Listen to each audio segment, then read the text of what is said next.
यूट्यूबवर हिंदुस्तान 24 तास न्यूज चॅनलला सबस्क्राईब करा आणि बेल आयकॉन दाबायला विसरू नका। रियुनियन या शॉर्ट फिल्मच्या ओपनिंगसाठी आला होता, आपण फिल्म पाहिली असते, काय सांगाल पिक्चरबद्दल? अप्रतिम अलग क्रिएशननी रियुनियन ही शॉर्ट फिल्म क्रिएट केली आता आणि त्याचा आज लॉन्च आणि प्रीमियर होतं। त्यासाठी मला इन्व्हाइट केलं होतं। सो खूप खूप मजा आली आणि थोडा वेगळा विषय, वेगळी कन्सेप्ट खूप सुंदर आहे। त्यांना जनरली शॉर्ट फिल्ममध्ये एखादा मेसेज असतो, पण इथे मला वाटतं 4-5 मेसेज आपण घेऊन जाऊ शकतो घरी। इतके छान छान त्याच्यात संस्कार, शिस्त आणि म्हणजे जे थोडे वयाने मोठे असतात त्यांना असं वाटतं आपलं सगळं आता झालं, संपलं, पण तसं काही नसतं। त्यांचंही जीवन अजूनही ते त्याच पद्धतीने एन्जॉय करू शकतात।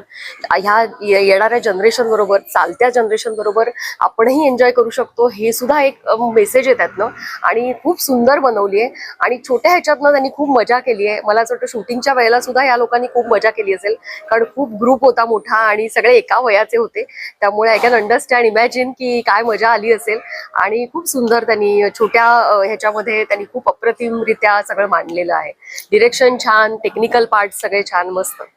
शॉर्ट फिल्म म्हटली की एकतर 10 मिनिटं 15 मिनिटाची असते, हा लघुपट मोठा होता, म्हणजे हा पहिल्यांदा असा काही प्रकार करण्यात आला, तुम्ही असं कधी पाहिलं होतं? नाही, मी कधी असं ड्युरेशन नाही बघितलं, अगदी ऑनेस्टली सांगते।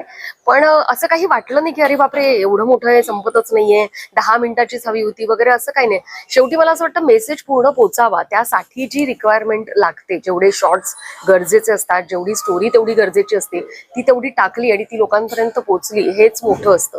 सो त्याला ते ड्युरेशन मी तरी कधी मोजमाप केलं नाही त्याचं की मोठं आहे ते। तुम्ही जेव्हा तिथे रमता ना, तेव्हा ती मोठं किंवा छोटं असं काही नसतं। एखादा मूवी 3.5 तासाची पण असते, पण जर ती आवडली तर आपण ती बघत जातो आणि आपल्याला कळतही नाही वेळ कधी गेला म्हणून। तर तसंच ह्या बाबतीत आहे मला वाटतं, त्यामुळे मला 20 मिनिटं कधी संपली हे कळलंच नाही। मूवी पाहत असताना, शॉर्ट फिल्म पाहत असताना आपण जुन्या आठवणीत गेलात असं कधी वाटलं का तुम्हाला? नाही, मी नाही, बऱ्याच वयातल्या लोकांना वाटलं असेल नक्की, कारण त्या लोकांसाठी स्पेशली तो विषय होता। माझी अजून बहुतेक येईल ती वेळ, तेव्हा सुद्धा मला हे लक्षात ठेवलं पाहिजे की मला लवकर असं वयस्कर नाही मानायचंय स्वतःला, ते तो तरुण पण ते जिवंत ठेवायचंय तेव्हाही। सो मला वाटतं हा मेसेज मी घेऊन जाईन आता या वयात। काय शुभेच्छा? नाही, खूप शुभेच्छा। मी अश्विनीताईंना पण म्हटलं की इतके छान तुम्ही विषय घेतलाय, तर तुम्ही असेच विषय प्रत्येक वेळेला घेत जा आणि सुंदर क्रिएशन करा।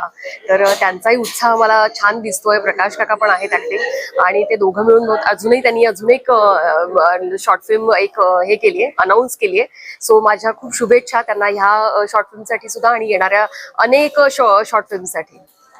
थँक्यू। यूट्यूबवर हिंदुस्तान 24 तास न्यूज चॅनलला सबस्क्राईब करा आणि बेल आयकॉन दाबायला विसरू नका।